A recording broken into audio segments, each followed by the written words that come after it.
First, we will begin with test 5. So, most of the topics that are covered in these tests are anthro theories and methods, right? Topics are theories and research methods. That is chapter 6, unit 6, 7, 8.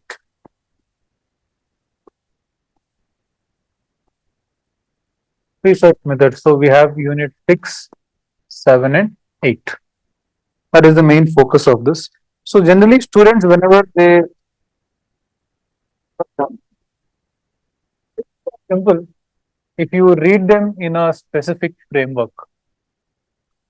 In fact, theories are the most conceptual part of the entire syllabus because a lot of it is very logical, conceptual discussion. So, whenever you read a theory, first break down what are the ideas of the thinker and what is the example that the thinker is using to support his ideas. Then it becomes much more simple.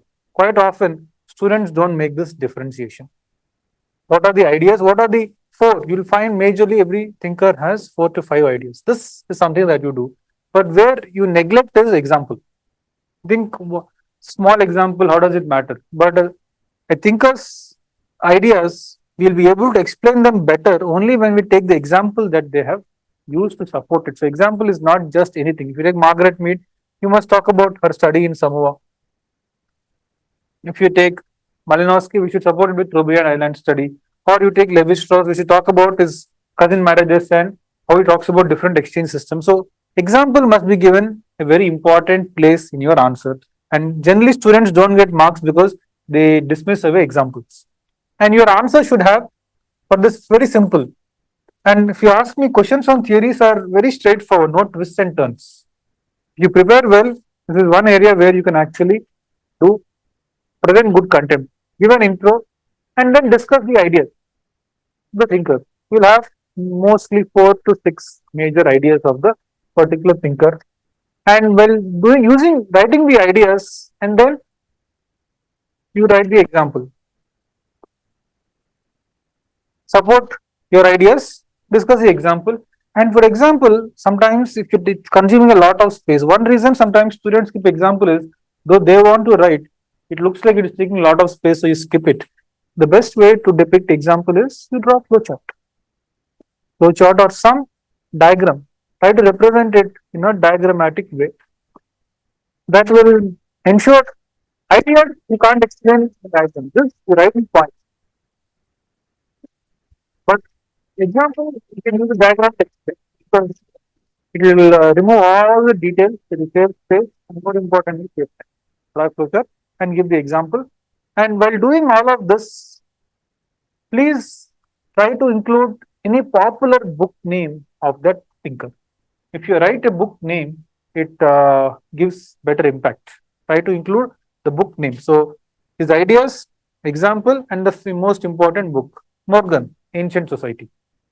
Malinowski, Organ to the Western Pacific. Margaret Mead, Coming of Age in Samoa. Ruth Benedict, Patterns of Culture. So, take some key books and try to quote that book. Or some criticism or include certain limitations of that person. That's it. No big deal. And in your ideas, try to just maintain a logical flow.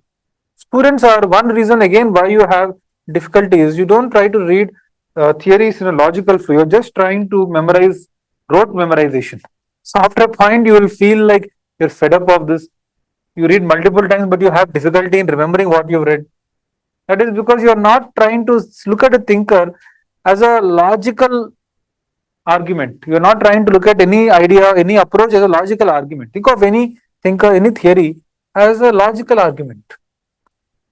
Because after all, if you're taking somebody seriously and studying them in a subject, he or she must have at least said something that is logical in the first place. So try to see what is the logical argument he's making. And if you get this right, then your ability to remember him is easier. Quite often what you do is you take some purpose notes. That person would have remembered the logic, but he's writing those 4 points for him to remember. The logic is not put on paper. Logic is in his mind. You just take those 4 points and you try to memorize. But you realize even no amount of memorization, you are able to recollect them. You keep forgetting. That is because you missed this. So try to make sure this is not lost in your preparation. Clear? Otherwise, everything else is factual detail. In test 5, you have language. Language is a very easy topic, 7. And in test 8, test 6, you have research methods. You have research methods. For research methods, I shared, some of you had content deficit. So I shared one PDF which has the content for research methods on the group. We'll discuss research methods also when we come to the next test. So first we'll look at the content part of a test 5. We'll first discuss some questions on theories because they are more important. So we'll not go in 1 to 10 order. We'll discuss all the theories questions first and then we'll discuss 2, 3, 8. 2, 3, 8 we'll discuss in the end. Right? First question is American diffusionism. This is quite easy. So diffusionism is both classical evolution and diffusionism are largely outdated approaches. So they're not being taken seriously by the anthropological community and also by UPSC. That's the reason why we rarely have questions on diffusion in the exam. I think in the last decade they've asked it one time and that too as a sub question, not even as a direct question. But still, since you're preparing, we should try to cover everything. So that's the reason why I included this. But diffusionism as such is not being taken seriously. Within diffusionism, German, we have 3 approaches, British, German and American. British is the most frivolous and least important. It is the last to emerge and first to become irrelevant. So that approach it's pan-Egyptian approach, all of you know. Then you have German. German is culture crease approach, culture circle. And based on German approach, you have American approach. American approach do not evolve independently. American approach picked up threads from the German school. So it is based on the culture crease approach that German school developed, especially the work of Wilhelm Schmidt is relevant. So you can begin with Wilhelm Schmidt and culture crease approach, and based on that we have American school. And who are the major figures? Clark Wissler, Alfred Kroeber, and both of them were influenced again by Franz Boas. Some of you wrote Franz Boas also, but Franz Boas is not really American diffusionism. He inspired this, his students took it up, but he himself was not a diffusionist. And American approach is called culture area approach. Just define what a culture area is. It is just that region. Some of you drew diagram, which is good. So just say that regions which share common culture are called culture areas, like this, where you have multiple traits. So regions that share common traits. Well, this is one culture area, 1, this is culture area 2, and so on. Draw a schematic to show what a culture area is and define it. Regions that display close similarities and differences. And culture areas, this define culture areas on the basis of geographical regions. And the uniqueness of American school, differentiate how American school is different from German school. The uniqueness is that they try to list out traits. German school just mentioned the different possible cultural circles, but they do not do elaborate effort in terms of listing out traits. American school is more important because of the effort they took to list out different traits found in the culture. So just mention that and then elaborate on the work of Clark Wissler. Clark Wissler, he identified broadly 8 food areas. So his culture areas were based on food criteria. So each of them had a culture area, but they must have some criteria based on which they're trying to identify cultural commonality. And Wissler used food as the basic criteria. And based on that, you can draw this table. You need not draw the entire table, but at least 4. Take any 4 or 5 things and show what is the food that he chose and what is the area that he mapped against it. So it's like taking some fish like salmon, wild seeds, bison, agriculture and so on. And then he added some more concepts to culture circle. Each circle, he said, has a culture center. And the center is the place, according to him, where the culture originally started. And he also proposed two other principles, two principles. One is called law of diffusion, another is called age area hypothesis. What is law of diffusion? Law of diffusion means that anthropological traits diffuse in all directions from their center of origin. That is, from center, traits tend to diffuse. Show law of diffusion through a diagram. Then he also proposed age area hypothesis. What is this hypothesis? As a consequence of diffusion, traits which are oldest are traits which are present in a larger area. Traits which are younger are those which are present in the least smaller area. So, most widely distributed traits would be the oldest, and least distributed traits would be the youngest. That is age area. So, it is more advanced. Compare always whenever though they ask American diffusion, please make sure you always compare it against German school, because both are quite relevant. Say how this is unique or slightly different from German school. So trait approach, diffusion, culture center, and this age area principle are the reasons, are the ways in which American school is slightly different from German school. And then briefly list out Krober's work. Krober's work is built on business work. His unique contribution is not to theory, but his unique contribution is to research. That is, he took business approach, but he tried to identify more and more number of traits. So he wanted to make this culture area approach more scientific and more authentic. And to that extent, he just went about trying to identify some hundreds of traits for each area. And in the end, he collected so many thousands of traits, which, and finally he said, if I'm doing such elaborate field work, maybe probably my hypothesis is wrong. And he eventually gave up on his approach of trying to list out traits, because he found the whole thing extremely unwieldy. That is American school. And write criticism. Criticism is something you can write that is common to diffusion. That is, diffusion is first not backed by factual data. Second, they discount the role of innovation and invention. Three, major issue with diffusion is that the concept doesn't have any quantitative backing. There is no quantitative backing, and the methods are based on qualitative analysis. That's all. That's the major problem with diffusion. Next, we have covered culture personality also. So we'll cover Ralph Linton, that is question 4, as well as question 9. 4 and 9 are because they are in the same school. In fact, it is better if we cover 9 first, because 9 is broader in its theme.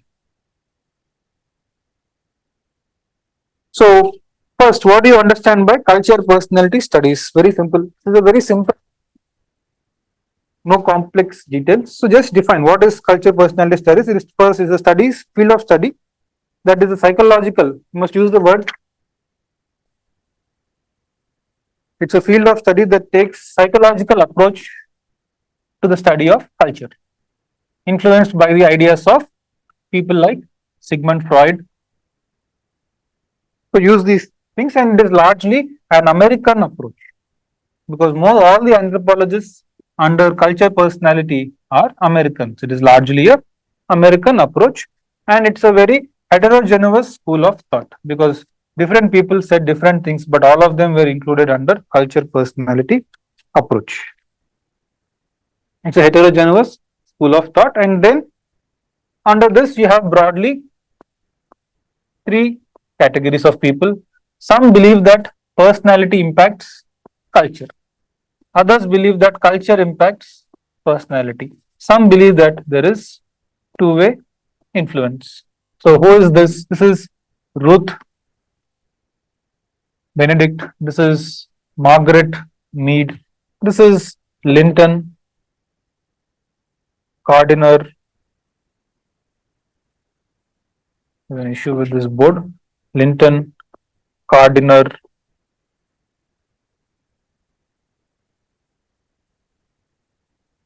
and Du Bois. Linton, Gardner, and Du Bois fall in the third category. This is the first part. Then they specifically asked Ruth Benedict and Margaret Mead. So you can break down the question into three parts. First part, second part is Benedict, third part is Mead. So how do you address Benedict? There's a lot to write if you can, but then try to limit it because you can't. You have to make sure. I think you draw a good table, Amma. A table laga chikiyali. So what is the best way to do this? First, describe her idea. What's her idea? She believes in something called as culture pattern approach. What is this culture pattern approach? She is saying that cultures are, she looks at culture as a, I gave you detailed content in the slides, which I will share anyway, but we will try to capture the important details here. First, her most famous book is Patterns of Culture, and her other book is Chrysanthemum and the Sword. Chrysanthemum and Sword. These are the two famous books that she wrote. And her first idea is that she looks at cultures as integrated wholes. And then she says that this integration has a basic theme to it. This integration tends to have a basic theme to it, and all these different elements fit around this basic theme. And then she says, culture, because of all of this, culture can be perceived as an individual. Culture is analogous to a individual in the sense that it is more or less a consistent pattern of thought and action. So she is looking at culture as if it is a human with a personality. Hence, that is the central idea of Ruth Benedict. She perceives culture as a person and it has a personality. And then how do you go about studying this personality? For that, she says you should break down culture into different things. Here you can draw a diagram showing what is a culture trait, what's a culture complex, then culture pattern. Finally, she says there's something called as culture configuration. So what is a cultural trait? These are individual traits that you find in the culture. All of them unite to create culture complex. And different cultural complexes can unite to form a culture pattern. And different patterns can then, several culture patterns can unite and you will have a cultural configuration. So just show all of these. And essentially then she says this cultural configuration is what she means by a basic theme for the culture. So in her ideas, we said there is a basic theme for the culture that she calls as culture configuration, and she's calling culture configuration as a special design for the entire culture. It's a special design for the entire culture. And then she says this configuration can be understood in terms of genius. Culture configuration can be understood in terms of a genius. And then she says there are two kinds of genius to a culture. All the cultures in the world can be broken down into two genius, that is two kinds of patterns, that is Apollonian genius and Dionysian genius. And then she's saying Apollonian is seen among Zuni, Dionysian is seen among Debuan, Cocyutral. And third, she also studied somebody called as the Debuans. So then she lists out the features of each of these. What is Apollonian and what is Dionysian? So Zuni people are cooperative, very simple, not aggressive, group oriented. Marriage is simple. Death does, somebody dies, they don't cry. They don't want leadership. They're not power hungry. And generally, people tend to, they don't try to concentrate power in society. So all these points are listed here. You can go through this. Then Dionysian, she says, is quackiotal. They are very aggressive, individualistic. A typical quackiotal person tries to be ambitious, driven. He tries to express his superiority in society, and yeah, he tries to be superior. And in this society, marriage is very elaborate and fancy. Wedding, even death calls for a lot of sorrow and mourning. People contest for power. There is power hungriness, and he says that there are important positions like shaman and priest where power is concentrated. In the Zuni, power is diffused. There is no central position of power, but here power is diffused. And then she says you have Debuans. Debuans are characterized. They are paranoid people. They're constantly living in fear of the other. That is the Debuan society. So this is her entire study. So if you look at it, it is exactly the approach we followed for Benedict. First, we discussed her ideas, then we discussed her example. The example is the study of Quackiotal and Zuni society in terms of genius. And where do you find all of this? You find all of this in her book, Patterns of Culture. Then, very briefly, also include that second book. In that second book, Chrysanthemum of Sword, she took up what is called as national character study, where she studied the national character of Japan.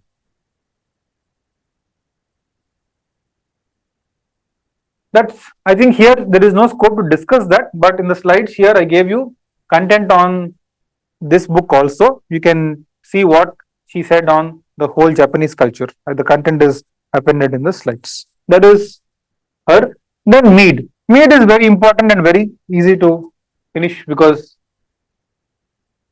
she wrote basically 4 books and you must discuss 4. But given that it is not a full question on Mead, at least discuss these 3. And this you can just explain in the end in 2 lines because this is a study on national character again. So Coming of Age is her most famous work where she is discussing whether adolescent stress is cultural or is biological, and based on a study in Samoa, she concludes that adolescent stress is cultural due to cultural conditioning and not due to biological reasons. How she went about it is mentioned here. So she goes to the Samoa and there she sees that in the Samoan culture they have a very liberal attitude to sex. So that is, children are raised from early stage about having awareness about birth, death, sex, and then premarital sex is something that they don't consider unnatural. And if people basically the youngsters are not forced to suppress the sexual desire because biologically there is a sexual desire that happens because of puberty, but socially in American and most societies they're given a moral code where they're expected to behave in a particular way. But in Samoa, there is no such restriction. The teenagers are free to have multiple sexual relations, heterosexual, and if they're interested, homosexual also. And because of this, he says, adolescence was simply a part of gradual development of life. They're not living in a state of conflict. They're not given conflicting ethics and values to deal with. The social code is in alignment with their biological nature. So she says in Samoa, things are very different and teenagers don't suffer from any kind of stress. So she concludes that teenage stress is biological. Next is, you can skip this, but this you can do if you want to do, if you want to cover the entire discussion. Later on, the full question comes on Margaret Mead, you can include this. Growing Up in New Guinea is the second book, where she is studying the educational role of culture in the development of a child's personality. In that book, she is studying the educational role of culture in child's personality. You can include that in the full-fledged discussion. Then talk about sex and temperament in 3 simple societies that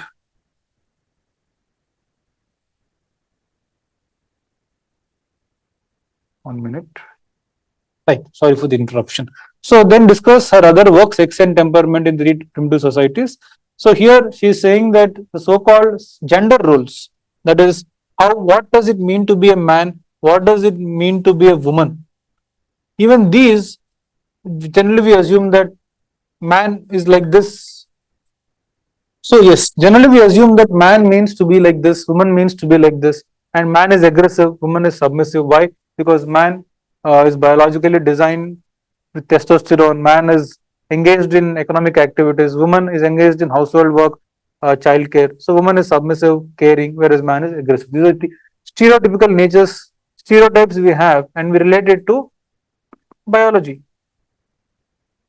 But in this study, Margaret Mead tries to challenge that view, and she says, not really. What it means to be a man, what it means to be a woman can also depend on the culture. That is the view she takes. So she went and studied three societies: Harapesh,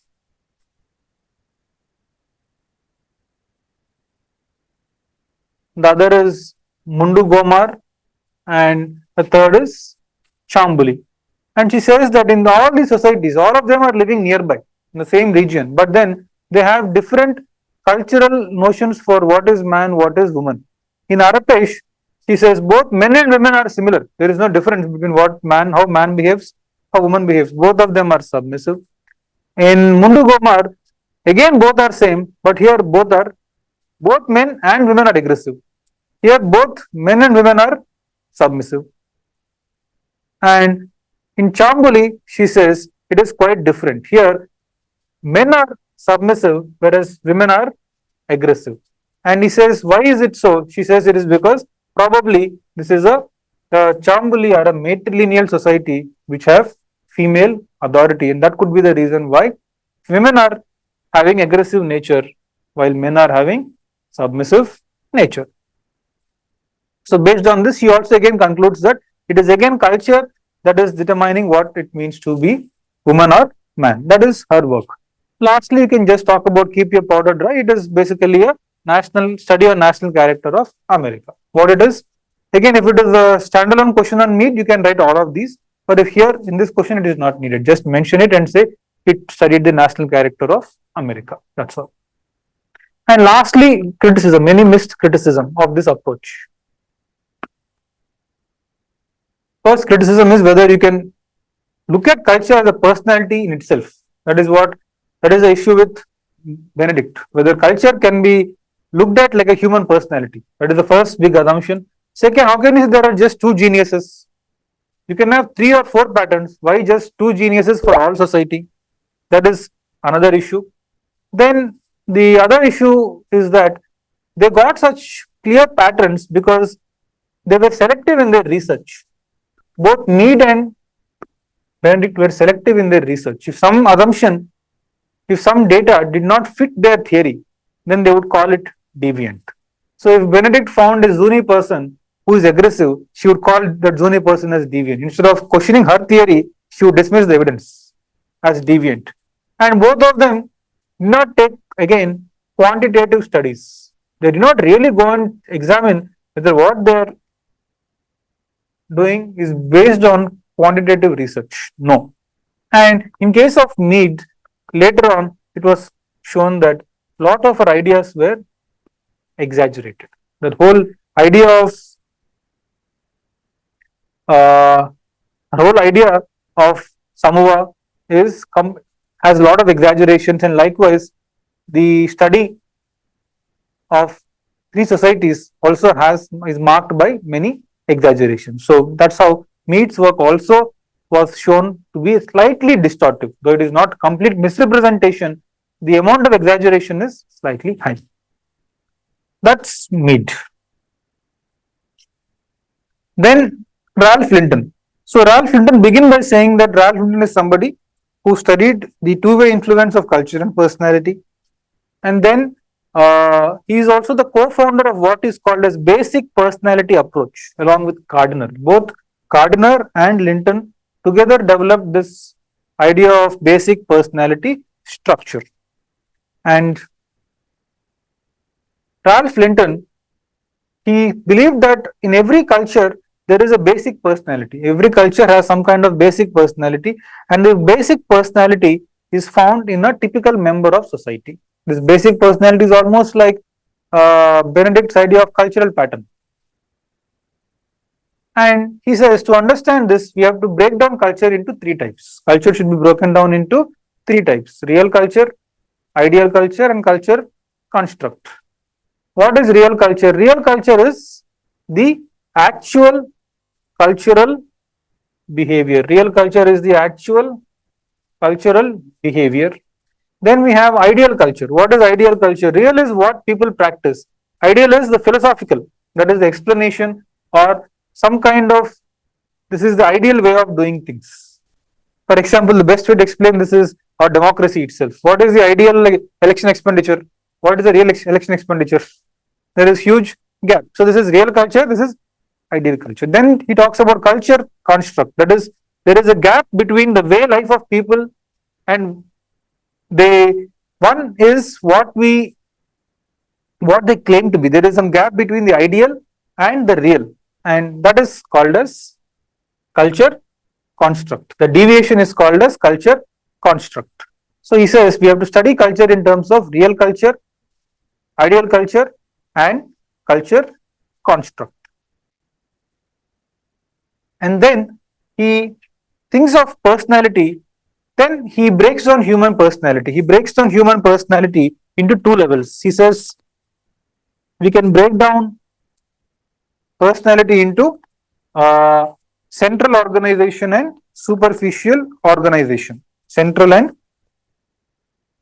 superficial organizations. And he says you can draw a diagram here. Personality of an individual can be broken down into two types. One he calls as central organization, another he calls as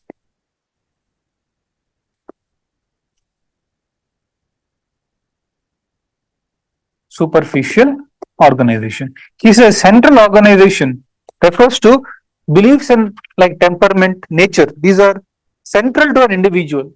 Central organization are things like beliefs, temperament, and views. And central organization, these things are slightly biological or they're based on nature. Whereas superficial organization are things that are impacted by culture. This is the side of personality that gets impacted by culture. So he's saying personality can be seen in terms of core or central organization and a periphery or superficial organization. The core is central to the individual, whereas the periphery is something that gets influenced by culture. So if you see, unlike Mead and Benedict, Linton is giving us details of how culture and personality interact. They said Mead's is a very general statement that culture impacts personality, but how? Linton would say culture impacts personality, but only the periphery. There is something called the core, which probably is not impacted by culture at all.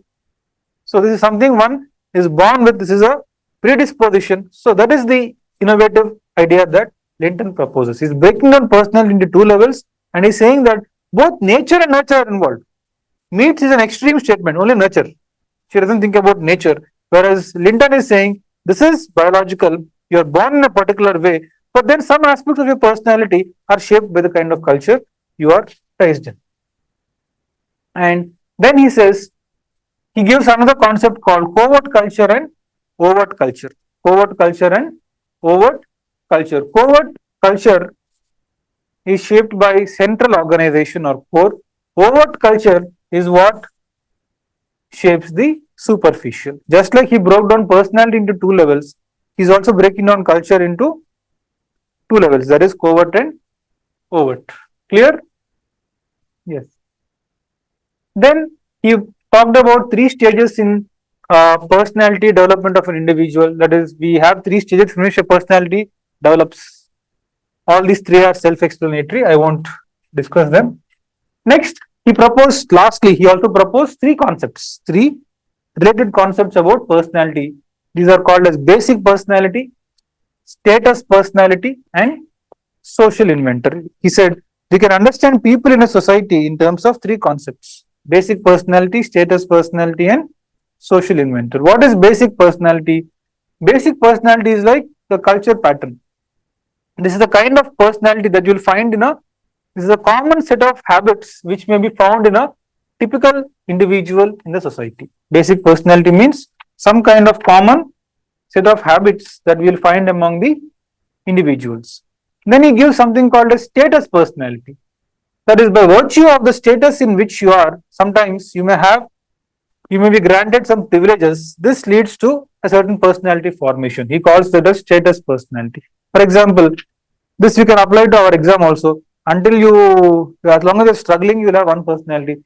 The moment you get rank and 1 year into job and experience all the bureaucratic privileges, suddenly personality changes.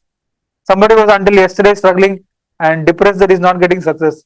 Then he gets into IPS and 3 years later he's posted as an ASP or SP and then suddenly become a boss to a huge force. And suddenly you see that the personality goes to a change because not because he'll behave in a particular way and the behavior is not because of who he is but because of the position he is occupying. That is called as status personality. We have a basic personality that we get by virtue of who we are and the culture in which we are born, but we also develop a status personality by virtue of the position that we occupy. And lastly, gives another concept called a social inventor. Social inventor are those people in a society who deviate from society's norms and try new things. So these are people, it's like, for example, in India, who could be a social inventor?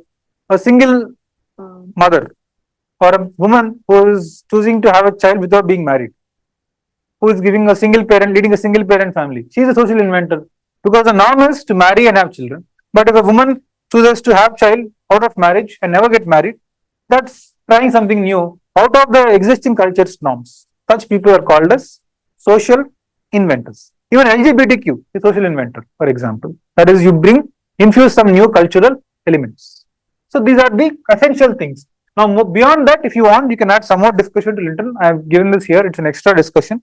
Linton also said something about status and role.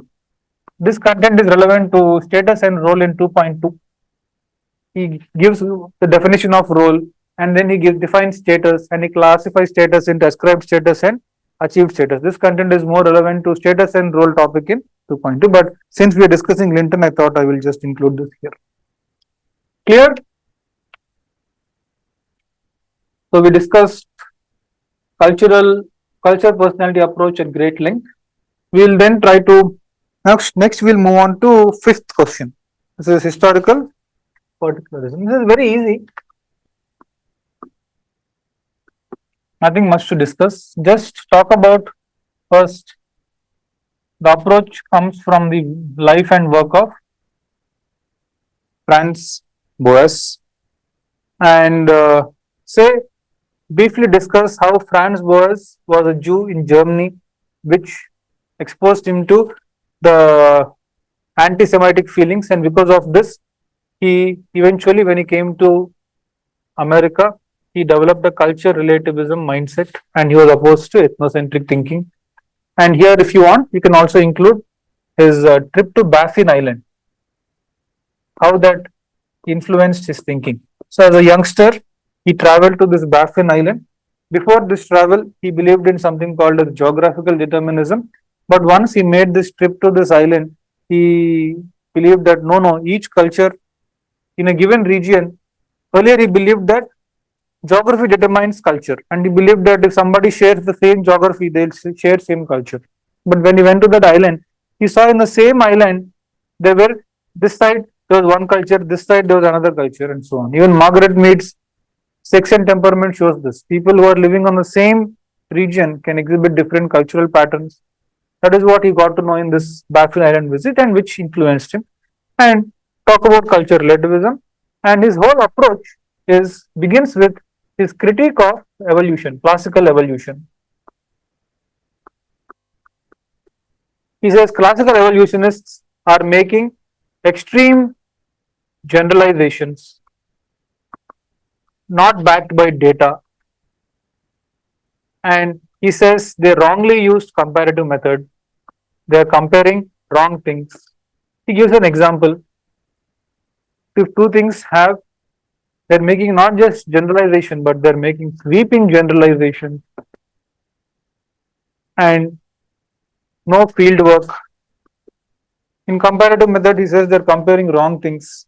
So, for example, he says if two societies have clans or if two societies have clans, classical evolutionists will assume that they're both in same stage. Both have clans, same stage. But he's saying, how can you say so?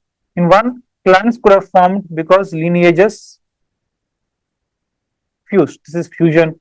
In another, clans could have formed because tribe broke into smaller groups, fusion. So, without studying their background, without studying their history, how can you say they're same things? So, he also attacks the use of comparative method, and he proposes an alternative where he says data first, theory later. So, his focus was on data collection, excessive data. His focus was on data collection, and he said take one society and study it in detail, study one society in as much detail as possible. That was his approach, and he himself studied the quasi-util society in this fashion. And he ended up with so many facts in the end that he could not handle all of those facts, like some 5,000 pages on just one society. So he said, no, this could be wrong. So there is some basic philosophical error in how I am doing things. So he came to that conclusion in the end. And Boas is also famous for training many students like Ruth Benedict, Margaret Mead, Alfred Kroeber. So Benedict, Mead, Kroeber, they're all students of Boas. And then criticism. In criticism also, sometimes when you write criticism, you don't quote thinkers. Please understand that if you quote thinkers in criticism, other thinkers also you'll get good marks. So talk about Marvin Harris. So Marvin Harris criticized Boas. He said Franz Boas' approach is excessively focused on facts, and he said he is focusing on deduction as a method of research, but he misses that we can also do research through induction. Deduction is one way, and this is the way that Boas is working. That is, collect data, and theory later. But he says induction is another way. In induction, you first have a hypothesis and you use this hypothesis to collect data, and based on whether the data fits the hypothesis or not, you revise the hypothesis. So, Franz Boas, the basic philosophical error of Franz Boas, according to Marvin Harris, is that he follows a deductive approach and fails to see a possibility of an inductive approach. That is the criticism. And finally, conclude by saying, despite all of this, we should credit him for establishing American anthropology. He is seen as a father of American anthropology, and also the fact that he gave culture relativism a serious footing in anthropology. Clear? Next, Levi Strauss.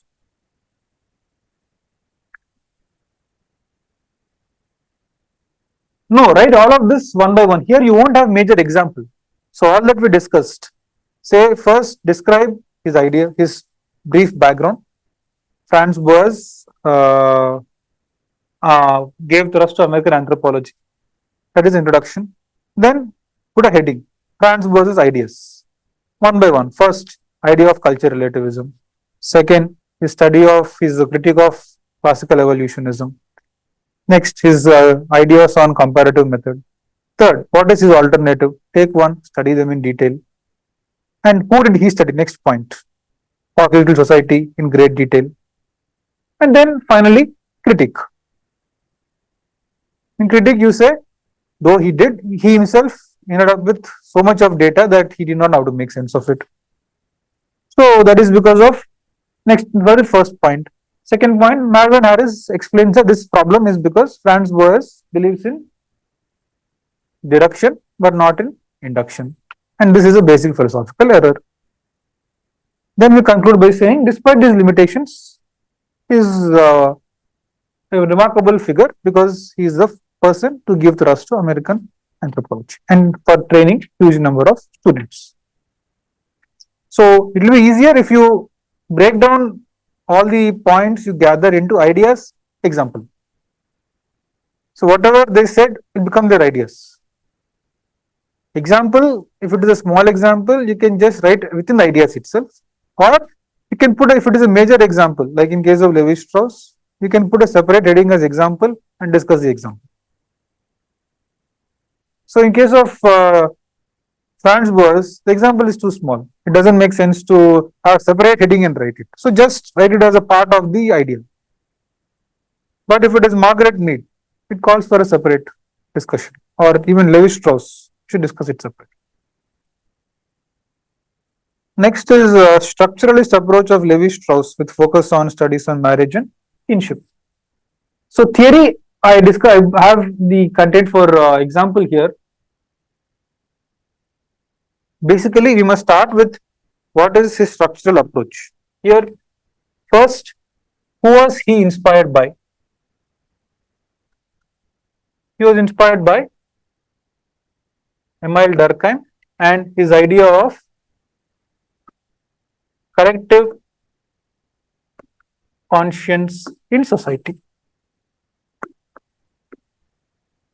Society has some kind of collective conscience. That is the inspiration for Strauss.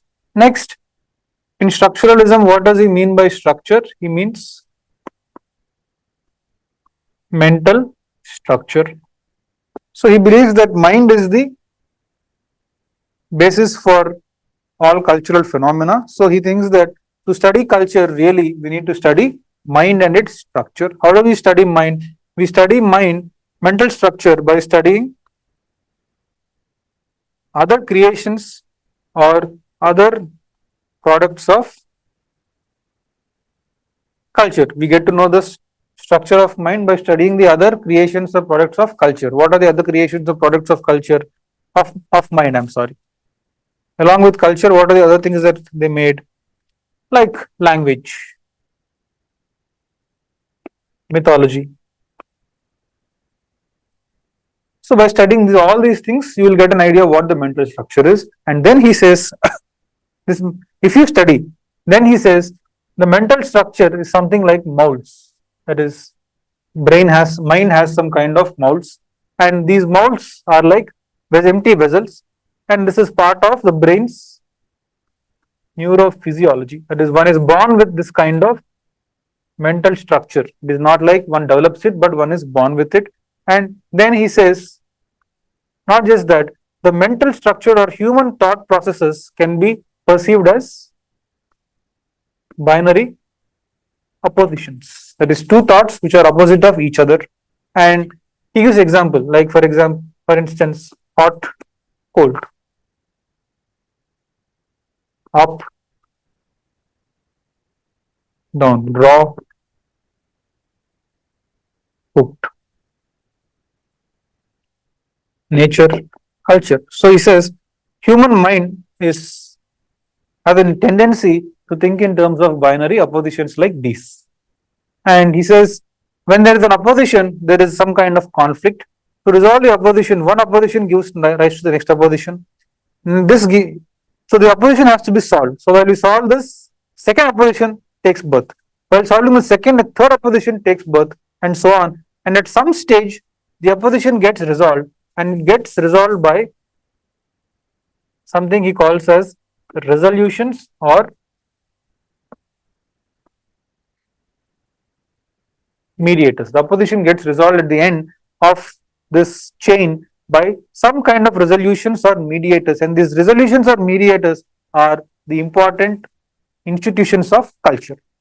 An example for this, he takes marriage. He says marriage is an example of a resolution or a mediator. Marriage is an example of a resolution or a mediator. Resolution or mediator of what? He says in society people live in groups, and groups have an opposition between them.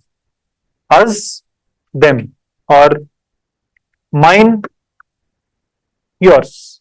And because of this, groups always live in some kind of conflict between them. So to resolve the conflict, they now propose to have an exchange, that is, exchange gifts. And this is the best gift for them to exchange is nothing but women. So women or exchange of women is a resolution or a mediator for the opposition of us and them. So us is me, them is somebody else. So how do you resolve this? Now if they exchange women, then you will begin to think, yes, they are not separate. They are also part of us. So that is a way in which you resolve the conflict. So marriage, according to him, based on this, he now defines marriage as nothing but a system of exchange of women across groups. And then he asks, how can this exchange happen? What are the ways in which this exchange can happen? And he says, kinship systems in different societies are designed to help this exchange, are designed to facilitate this exchange process. And he says, kinship systems across societies, please take this diagram down. Kinship systems across different societies can be broken down into two types.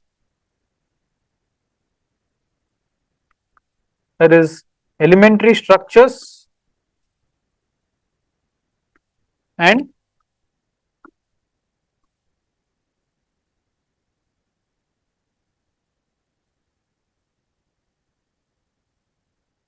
complex structures. Complex structures, he says, are found in more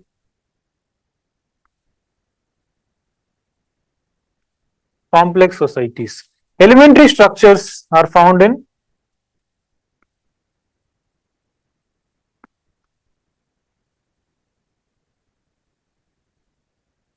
simple societies. And he then says elementary structures can be further divided into two types. Further divided into two more types. What are they? Restricted exchange and so he's broadly saying that we can have two kinds of exchange, that is restricted exchange as well as generalized exchange. And then he gives us what is restricted, what is generalized. He says restricted exchange involves bilateral cross cousin marriage. Bilateral cross cousin marriage is an example of CCM, means cross cousin marriage. Bilateral cross cousin marriage is an example of restricted exchange. Patrilateral cross cousin marriage is also an example of restricted exchange. And generalized exchange. What is generalized exchange? An example of that? Matrilateral cross cousin marriage. So these two cousin marriages are restricted. This is generalized. Now why? Here you should be able to draw the diagram for each and show. So what happens if society practices? Now these diagrams you can spend time. I'll share this. Spend time to understand what's going on. But in simple, I'll explain in simple terms. In bilateral cross cousin marriage, what happens is that this is group A, this is group B. So in every generation, if they follow bilateral cross cousin marriage, what happens is that groups end up exchanging women. So here a brother and sister is marrying another pair of brother and sister, and their children are bilateral cross cousins to this couple's children. And if they also follow bilateral cross cousin marriage, what happens is that in this generation, this woman moved from B to A, and this woman moved from A to B. In the next generation, this woman moves from B to A, and this woman from A to B. So bilateral cross cousin marriage leads to something like this. In every generation, A and B exchange women, next exchange women, and so on. So two groups are uniting through a matrimonial alliance, and they are closing to themselves. They don't need anybody else in society because they are self-sufficient. They can just exchange, give and take women among themselves. That is bilateral cross cousin marriage, and he says it's a restricted exchange. Why? Because just two groups are involved in exchange. But he says matrilateral cross cousin marriage is very different.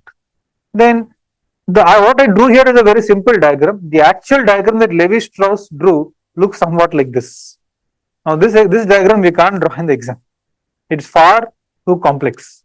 Hence, we will try a simplified version of the diagram which can be replicated in exam conditions. So he says that if society is following matrilateral cross cousin marriage, what essentially happens is that in every generation, if this is group A, one woman moves from this group to this, another woman moves from this to this. In the next generation also, another one woman goes from here to this, one from here to here. Third generation also in the same direction. So in every generation, women end up moving from A to B, B to C, C to D, so on. What happens in bilateral? A gives to B, but B gives to A again. So it is two-way exchange and it is immediate. In the same generation, A is giving and taking.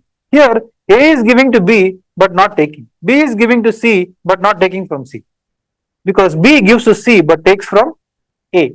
So, matrilateral cross-cousin marriage leads to what he called as a connubial cycle. That is, different groups come together and they are united in a bond of marriage. Like this, several groups, what I drew is 5, but in reality, Levi-Strauss is saying that some 10, 15, 20 groups can come together all bonded to one another through a matrimonial alliance. Why? Because there is a lot of clarity. B knows he must always take from C but give to A. A knows he must always take a wife or daughter-in-law from B but give his daughter to E. So women always move in a particular direction and there is no confusion whatsoever. So he says a long connubial cycle is formed in case of matrilateral. And because of this, several groups are connected to one another in society. Here, just 2 groups are connected, that's it. Only 2 are involved.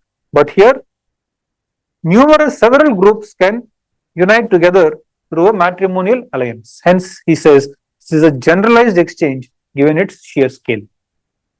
Then he gives a third kind of marriage called patrilateral cross-cousin marriage. What happens in patrilateral? Again, the diagram is there. The detailed diagram is here. In patrilateral, what many thought, patri and patri are same. How does it matter? After all, both are cross-cousin marriages. So initially, many thought matri cross and patri cross both are quite similar to each other. But then Levi-Strauss showed that that is not the case. Matri cross and patri cross could be quite different. How? He showed that in case of patri cross, what happens is that in first generation, a woman moves from A to B, B to C, and so on, just like matri cross. But in second generation, what happens? If society is following matri cross cousin rule, in the second generation, what happens is that the direction of movement of woman will reverse. It is A to B, B to C. But in the next generation, it will be C to B, B to A. So you see a reversal in the direction of woman here. Whereas here it is unidirectional. Here it is reversional. Now in the third, again it will reverse. It will be ABC. First, so what happens in patri cross? First generation, A to B, B to C. Second generation, C to B, B to A. Third generation, again A to B and B to C. So there is reversal in the direction of movement of women every alternate generation. So that's why he says, because of this, unlike matri cross, several groups are not involved in this because there is confusion. In every generation, I must stop and think. In my previous generation, where to whom did I? So here, A is giving to B once, but A is taking from B in the next. So at every point of time, A must wait and see. Okay, now last generation, I gave to B, which means I must take now. So you have to keep track of the movement, and it is cumbersome. Compared to this, where there is no need. A always knows he has to give to B. Here, you have to monitor it. So he says, this is far more easier, and that is why here multiple groups can be involved in long connubial cycle, whereas even in patri cross, only few groups can be involved and not several groups. So he says even patri cross is a restricted exchange because maybe not just 2, unlike bilateral, not just 2 groups, but here it will be maybe 3, 4 groups, that's it. But in case of matri cross, he says it can be numerous. And finally, he says that among all the cousin marriages, matri cross cousin marriage, that is marrying mother's brother's daughter, is the more preferable norm because of long connubial cycles, and long connubial cycles lead to strong integration of society. That is how he concludes the argument. So I know this is a lot of this is elaborate, detailed discussion. Most of you did not write the second part. You just wrote some discussion and left it. But this is very important. That is why Levi-Strauss is difficult. And you can write all of this also in alliance theory in kinship chapter, because alliance theory is basically what is generalized and what is restricted exchange, and the three different types of cousin marriage. All of that together forms alliance theory. And then discuss criticism. Discuss criticism for the whole thing. First is again in criticism you can use Marvin Harris, who said there is no empirical evidence for any of this, no empirical evidence that there is long connubial cycles. Then descent theorists criticized him. The poor descent theorists, Evans Pritchard and Meyer Fortes, both of them criticized him.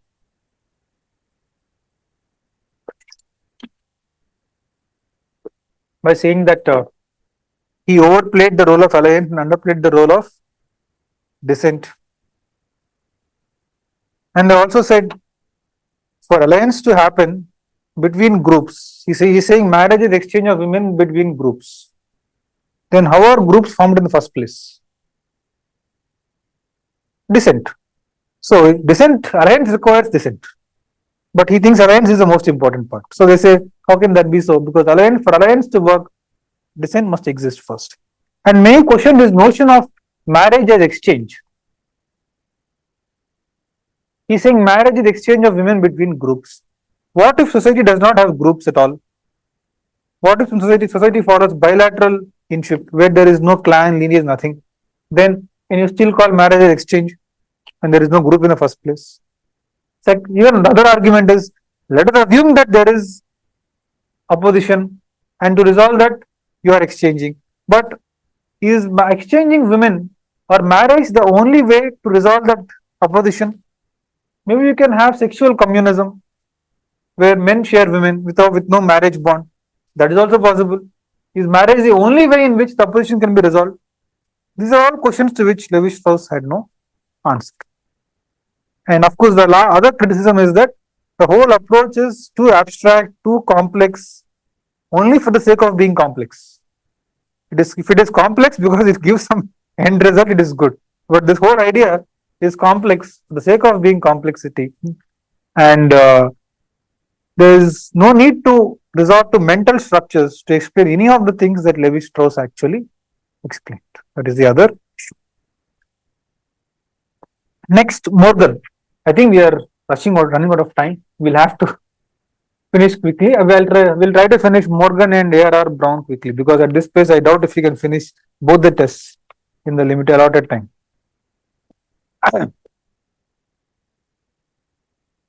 So, next is Morgan. While discussing Morgan, please talk about his book, Ancient Society. Briefly discuss how Morgan belongs to the earliest anthropologist in the United States. He's a self-trained anthropologist, lawyer by profession, who then developed interest in the ethnographies of Native Americans. And different points. First point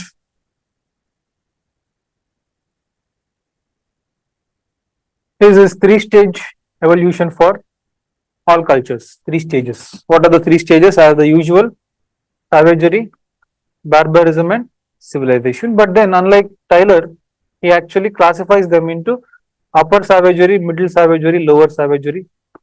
Again, upper, middle, lower, and he also has civilization. And then he gives criteria for each of these. What is the single criteria for each of these? For civilization, for example, he says invention of alphabet. That's the criteria for civilization. In lower savagery, he says people were hunting. Then in middle, they used fire and so on. So he's giving details. Unlike Taylor, who just said 3 stages, Morgan is giving 3 stages, giving sub-stages, giving criteria for each. He also gives example for each. That is, he takes some present day societies and he cites them as an example for each of these stages. So that is his basic evolutionary scheme. Then, how does he study marriage? Morgan first studied kinship terminology. And Morgan was also inspired by the work of Charles Darwin. You can write that. And his ideas of natural selection and evolution. So first he studied kinship terminology, and he says the kinship terminology systems of the world can be broken down into two types: classificatory and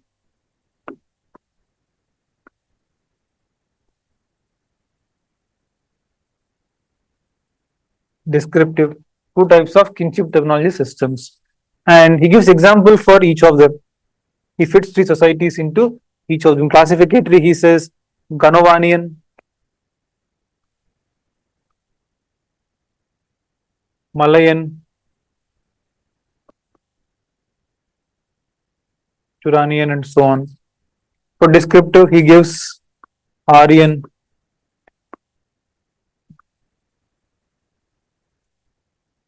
Uralian, and he says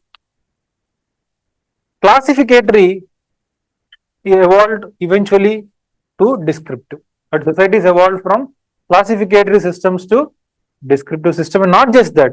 He says classificatory systems are examples of uncivilized. Classificatory system means state of being uncivilized, whereas descriptive systems mean state of civilization. This is another unusual conclusion. He is one. It is one thing to say there are two types of terminology. Then he says this is oldest, this is youngest. That is one assumption. Next, he says the classificatory type is uncivilized, descriptive is more civilized. Why? Nobody knows. And then an example of classificatory is he gives the example of Hawaiian system. Hawaiian system is the most basic of all kinship terminology systems.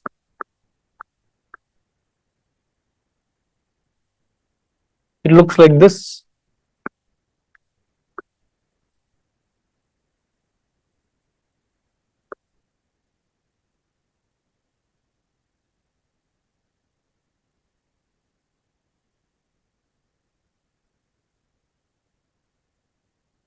This is Hawaiian system where if this is ego, they only have two variables: mother, father, mother, brother, sister. All cousins are also called as brother, sister. All aunts and uncles are called as mother and father. This is Hawaiian system, extreme classificatory system. So he looks at Hawaiian system and says, see, in Hawaiian system, ego is calling all as father, all males as father, all females as mother, and so on. So it is extreme classificatory system. And then he says, this kind of classificatory system is there because of, it means in the society there must be promiscuity. So if he is calling him as father, it is probably because the mother can have sexual relation with both of them. That is the conclusion he comes to. So he's saying Hawaiian system is classificatory and Hawaiian system is representative of a state of promiscuity. And based on this, he says marriage everywhere evolved in different stages. Marriage evolved from promiscuity. He gave a lot of details, but I'm giving you what is more simplified and what can be given in the exam conditions.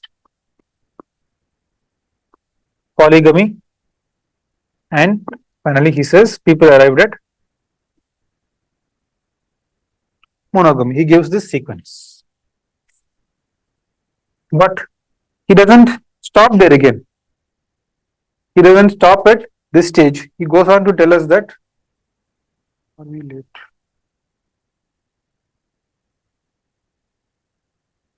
Yes. Then he goes on to then he links all of this to evolution of property. That is the other interesting development.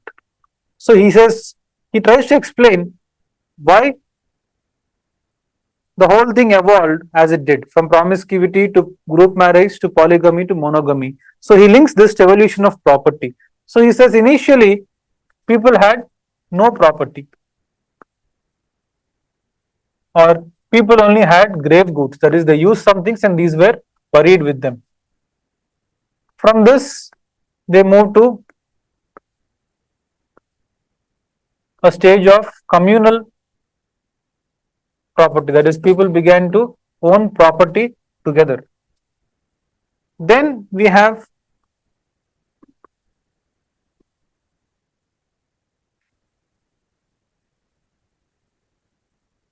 private property. So, grave goods, communal property, and then private property. So, he says, when people developed private property, they wanted to ensure that they passed away their inheritance, their wealth to their biological children. And because they wanted to ensure this, they then shifted to monogamy. Why monogamy? So that men could be assured that the child born to a woman is their child. In polygamy, you can't be sure. Or group marriage, you don't know if the child born to a woman you are associated with is your own biological child, because you could have also had other partners. But in monogamy, it ensures that one man is with one woman, and man is secure in the knowledge that the child born to this man is my child only, which means I can pass on my property to him. So he links all of this to evolution of private property. That is the whole discussion. So most students missed this. This is the most important part, is linking of evolution of marriage. Even government, he talks about government evolution, and even that he links to evolution of property. That is the unique takeaway that we can have from Morgan. Then right criticism. Criticism is first, of course, the whole, this is also generalizations, and many of his conclusions were later on proved to be incorrect by field work. Then he is also very much ethnocentric in his approach. The whole savagery issue, savagery, barbarism. Next, his hypothesis that classical or classificatory systems gave rise to descriptive is questionable, and the assumption that classificatory is uncivilized is also incorrect.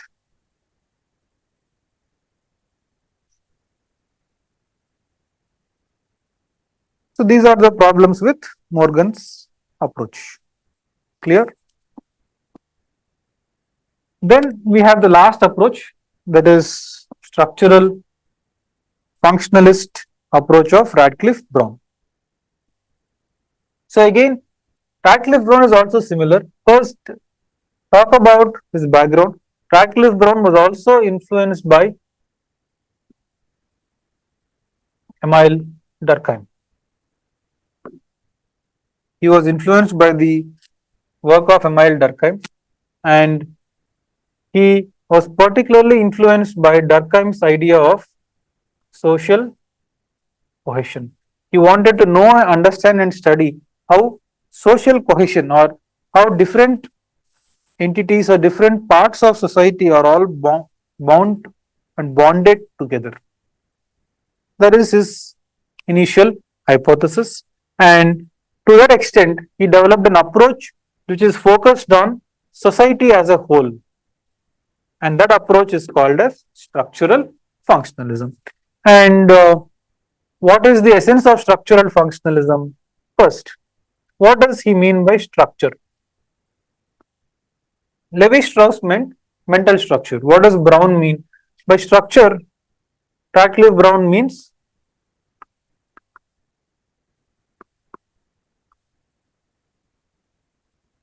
social structure. By structure, he means social structure. And what is social structure? What does he mean by social structure? Social structure means it is groups, such as groups which are organized along political, territorial,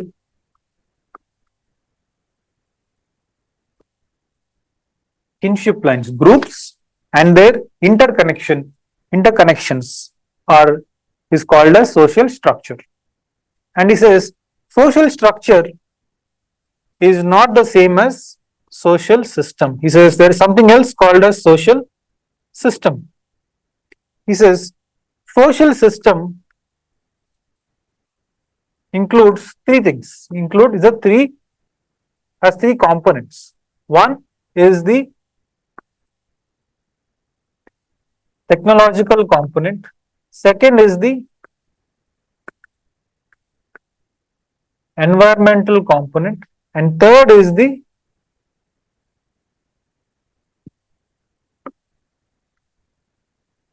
social structure.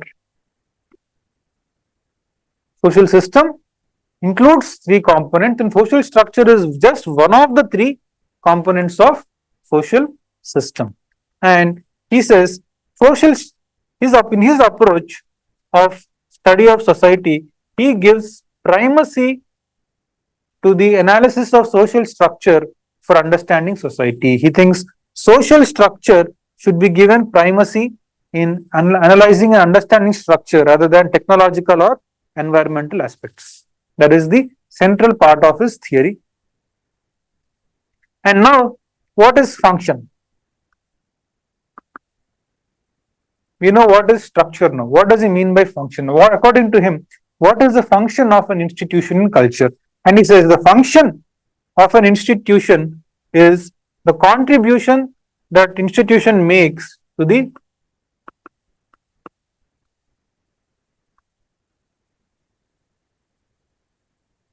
overall maintenance of society. What does he mean by function? Function of any institution is a contribution that institution makes to the function, to the working of the overall maintenance of society. That is what he means by function. And along with this, he gives some other ideas. Done? Then he says, functionalism is one that believes that culture is an integrated. According to him, this is an approach that believes that culture is an integrated whole. And so, unlike the evolutionists, we should not be focused on past because we don't know for sure what past was like. So he says the focus must be on study the existing present or study the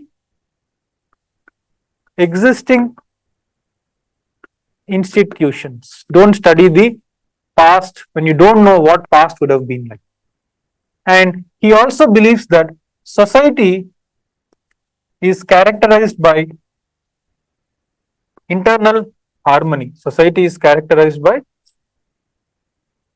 internal harmony. That is, the various elements of society all work together in a positive, constructive manner such that society can exist. These are the other assumptions that he makes. This is the overall structural functionalist approach in a nutshell. Then there are additional things. If you want, there are additional topics. Like he proposed 3 sociological laws, like law of consistency. I'll share material on this law of control of conflict.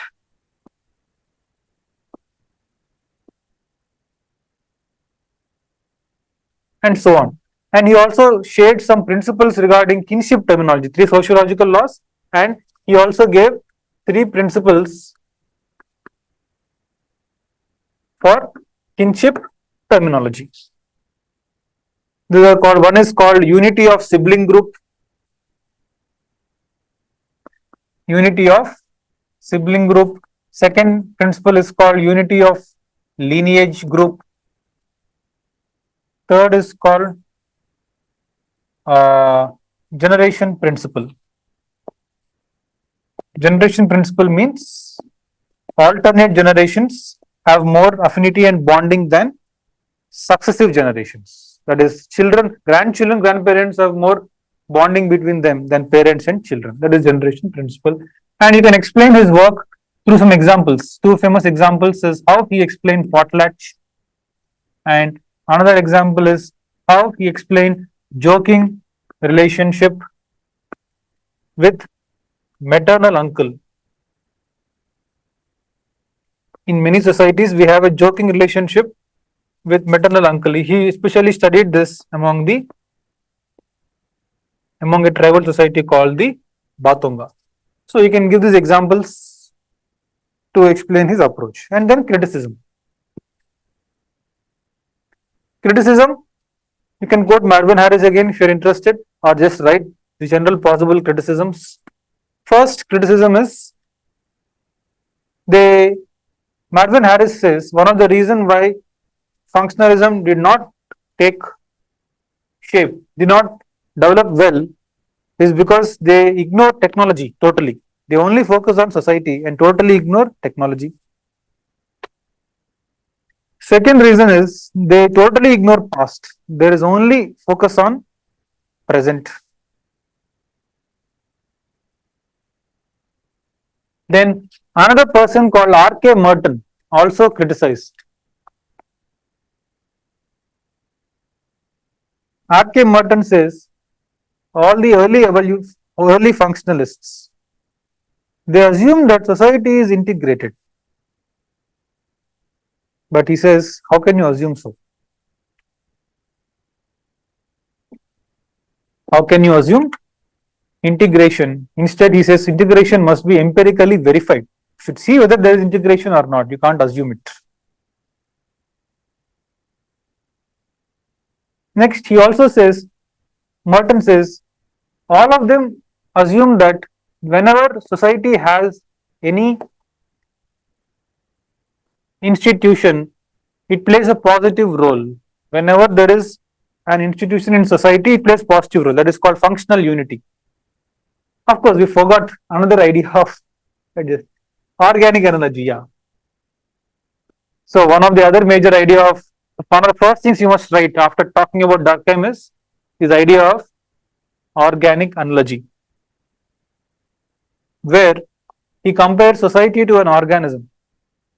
Just like an organism has different parts all working constructively to make the organism alive, society has different institutions all working constructively to make society function.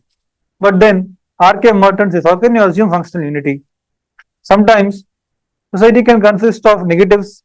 Some institution can be working negatively. Religion can play positive role, religion can play negative role. So economy can play positive role, economy can create destructive role.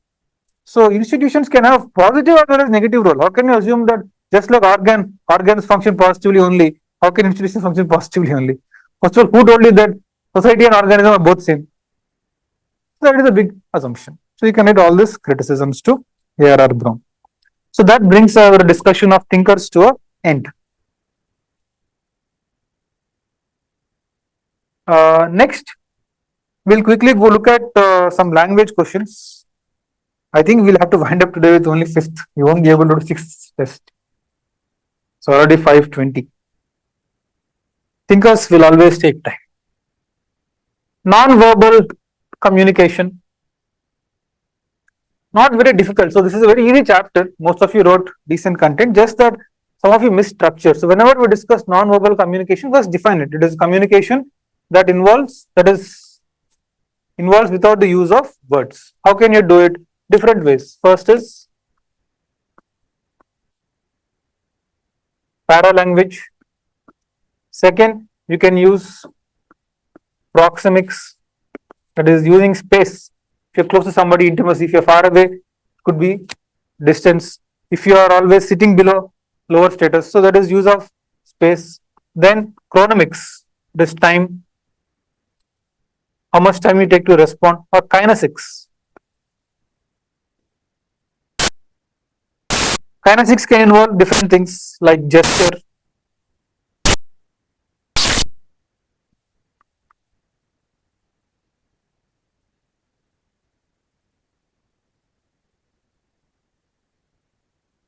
posture, facial expression. All of this make up kinesics. And then we can also use silence. Silence is also a form of non-verbal communication. Silence is another communication. And many what of you missed, you can also talk about non-human communication. In fact, I'm a number, you will have this. Non-human communication. So here you can give different examples. Bees. How do bees communicate? Through dance or body movement. Ants and dogs. Order. So dogs, for example, mark their territory by urinating around it. Bees, even apes have communication. Apes also have communication. Birds and squirrels also have communication, and they use vocal noises. They use vocal sounds. So these are all vocal sounds. These are different kinds of non-human communication that we can also have. Just discuss all this and close it. It's a very simple topic. Next question is Sapir-Whorf hypothesis. So who are Sapir and Whorf? What are their full names? Edward Sapir and Benjamin Lee Whorf. And what is this whole hypothesis about? This hypothesis is about the linkage between language and culture, or how these two are connected. Is it a one-way relationship or a two-way relationship? So what do Sapir and Whorf believe? They believe that language impacts culture. That is, the language we speak can impact our thinking. The language we speak can shape and can impact our thinking. That is the central hypothesis of Sapir and Whorf. And just demonstrate this idea through different examples. Give different examples to substantiate this idea. Some of you gave some trivial examples, but the official actual examples that both of them used is, for example, they say that children who speak Hebrew language, according to Sapir and Whorf, are more likely to think in terms of gender. And they see that English speakers are more likely to think in terms of number or quantity. In addition to the examples you all wrote, you can take these two also. These are two actual examples that both of them used. So Hebrew speakers are likely to be gender oriented. English speakers are likely to think in terms of number. And what is the criticism?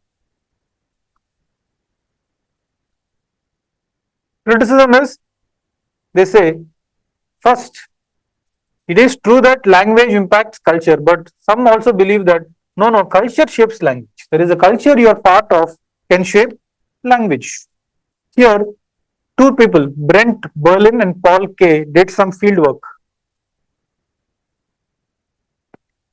Brent Berlin and Paul K did some research. They studied the vocabulary that different societies have for colors.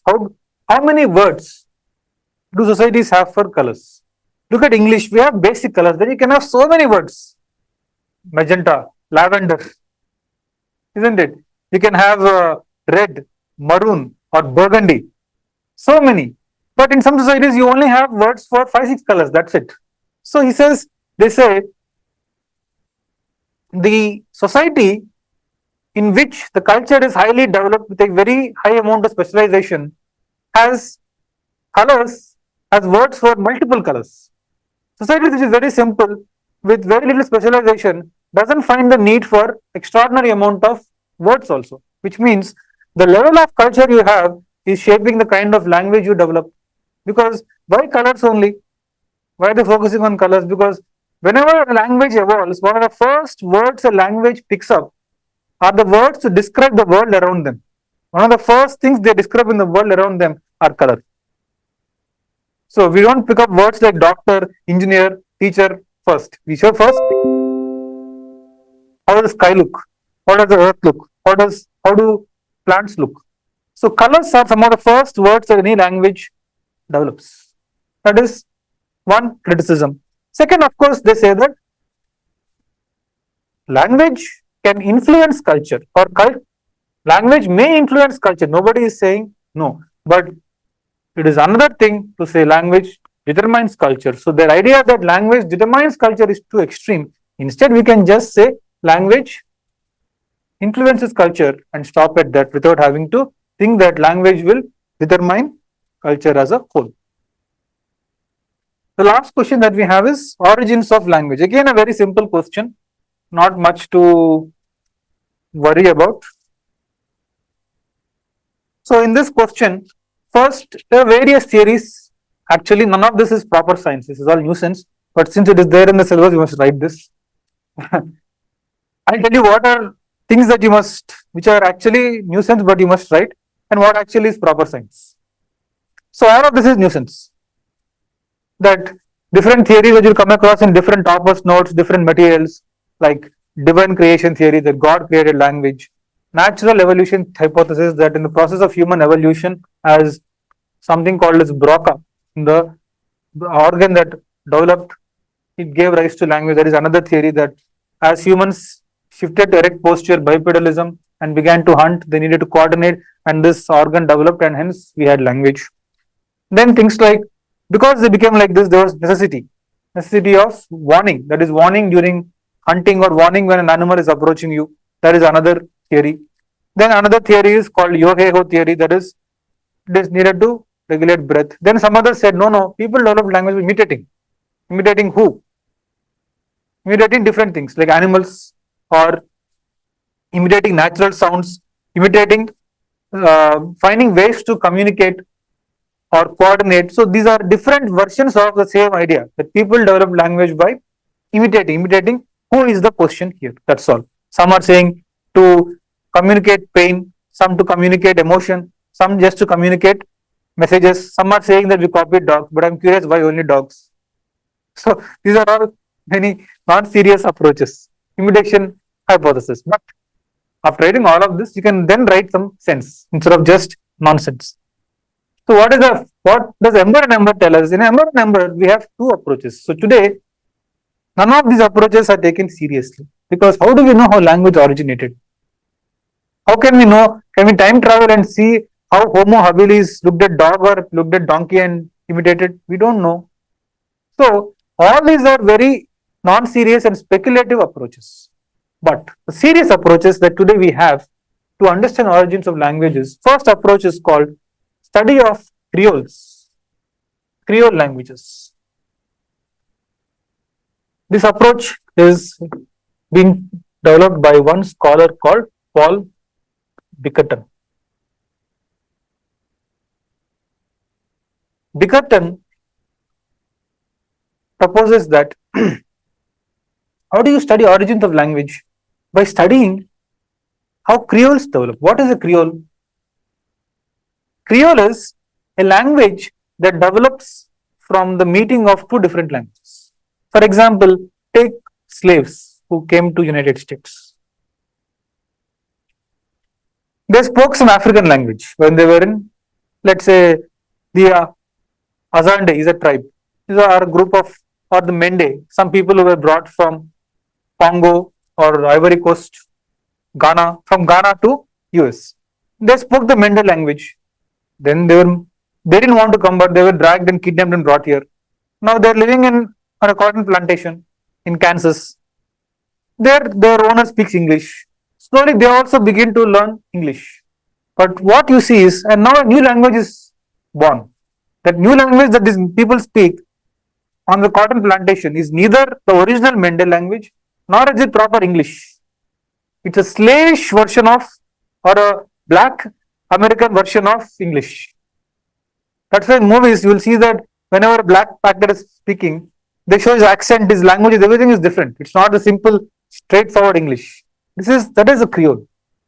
A Creole is a language that emerges from the meeting of two different linguistic groups. So he says these Creoles are not like a known language by itself. It is not like Tamil, Hindi, but some kind of temporary language that has just developed. And Creoles are recently developed because all these kind of migrations are last In the few hundred years they happened. They happened in the last 200, 300 years. So identify creoles across the world and study the structure of creoles. Then you will understand what is the original structure that gave rise to languages. Because to study languages like English, French, German, Hindi, these are languages that evolved over thousands of years and we can't really go back and study them. But creoles are recently are young languages. They are young. So, and he studied different creoles and he said all these creoles share some common structure. And if you identify such common structure, that can tell us about what would have been the original structure of our language. That is by studying creoles. So he says these people, for example, they tend to take words from the master's language but use the grammar of their language. They borrow English words, but the English words are being used in the grammar of the Mende people. They are not from English grammar because nobody has taught them English grammar. Nobody gave them Brennan Martin. So what are they doing? They have a particular way of describing the world. Just that they are replacing their words with English words. That's all. That is a new Creole. It is neither English nor this. Then Paul Bickerton also says another way in which we can understand origins of language is by understanding the acquisition of language among children. Children's acquisition of language. So Creole is like telling us how an original ancient language could have originated. When you go to children's acquisition, you probably get to understand how man first developed language. Because we really can't go back 2 lakh years ago and see how the first man spoke. But when a child begins to learn how to speak, then you can see probably get some insight into how originally man developed language. So these are the two major approaches that are being used in the field of linguistic science today to understand the structure and origins of language. All the others are some kind of weak discussions. Because if you go by, if you look at them, they all sound very frivolous. Right? So, but in the exam we can't write. That's why if you see in the exam they will never ask question on origins of language because they know you can't write scientific content for it. But just for the sake of completion, syllabus completion, and for the sake of feeling you're not left out, write all that also. But remember that these two are two key approaches. And the second part of question is called sociolinguistics. What is sociolinguistics? Sociolinguistics can also be called as, what does the question say? Yes, can also be called as ethnography of speaking. So sociolinguistics is trying to see how different sections in society will use the same language. And here we can broadly identify that there are some class differences in language. So, for example, the elite speak what is called as the traditional version of language, the book view, whereas the masses don't speak like that. Masses have folk version. So if you talk to high class Brahmins, they will speak language as if it is written by Sri Sri. Their Telugu will be very pure, the elite. But if you look at the masses, they will speak in a very folk Telugu. Some of those words will not even be in any Telugu dictionary or any Telugu language book, but that is folk way. That is class difference. Second, there can be status differences in how you use a language. For example, in the US, there is somebody called Johnson. If the Johnson is your friend, you'll call him by his first name, Paul. But if the Johnson is your professor, you will call Mr. Johnson.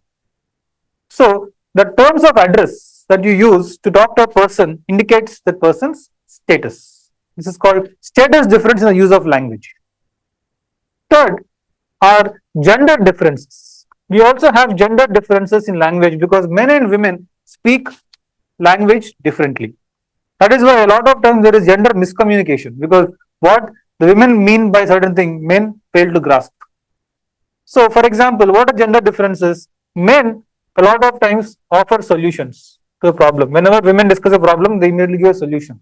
But women actually expect sympathy. They don't want your solution. They say, yeah, we understand. That is what they want. But men have a problem solving mindset where they say, oh, this is a problem, this is a solution. But women probably no solution, but they're not looking for it. They want somebody to tell them, it's okay, nothing as bad as happened.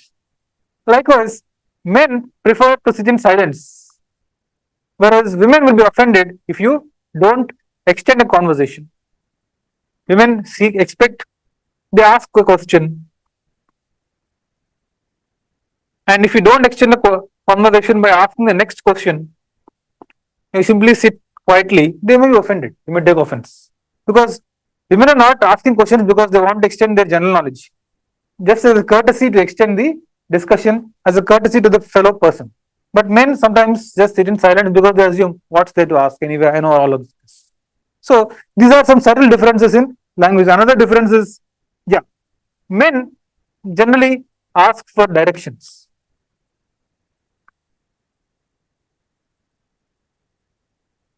Women, if they don't know, they prefer, they don't say, I don't know, because they think it puts them in a poor light. So men don't mind asking for directions, whereas women do not prefer to ask some directions. So these are some kind of gender differences that exist in language use. Both are speaking same language, but then the way in which they approach a language is quite different. You can write this much because it's just a small question, but if it is a full question, you can also explain why this is so. Why are there differences between like men and women in terms of language? It is because of the differences in socialization process. Men are socialized differently than, or boys are socialized differently than girls. Boys play in large groups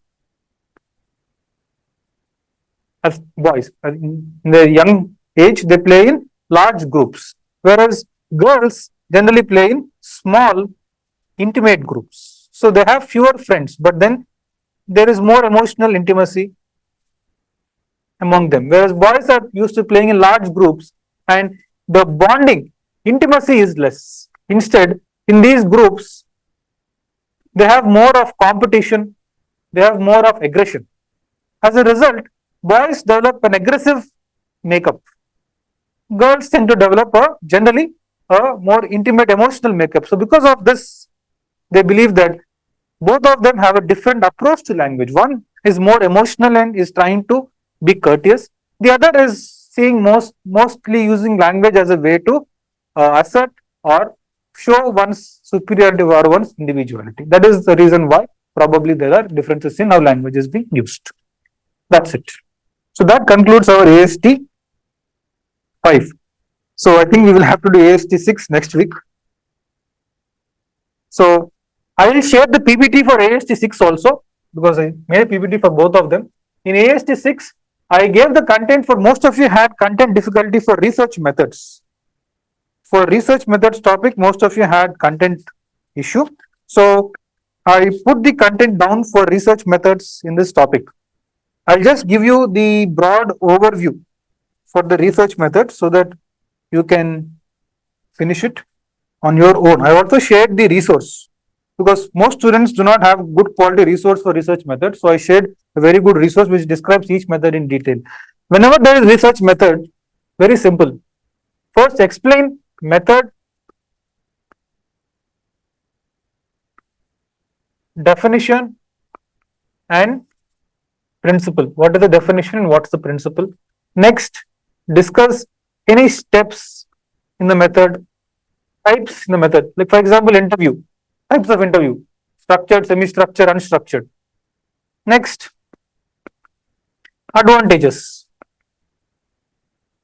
then disadvantages or limitations. And link all of this to anthropological theories. Which method was used by which thinker or which school? Case study, for example, link it to Geertz and interpretive approach.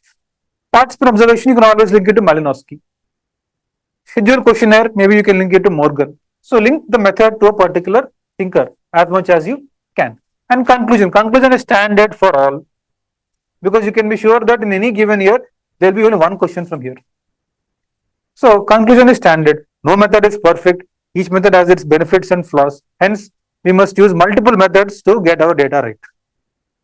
You must use a good right set of methods so that we get the right accurate data, or the advantages of one method should balance the negatives of another method. So choose the method such that overall we get more realistic data. That should be your conclusion. That's it. That's how you can handle interview, schedule and questionnaire, and even participant observation. Fieldwork tradition and all that we'll discuss in the next session. Right. So we'll stop here for today, and thank you for being here.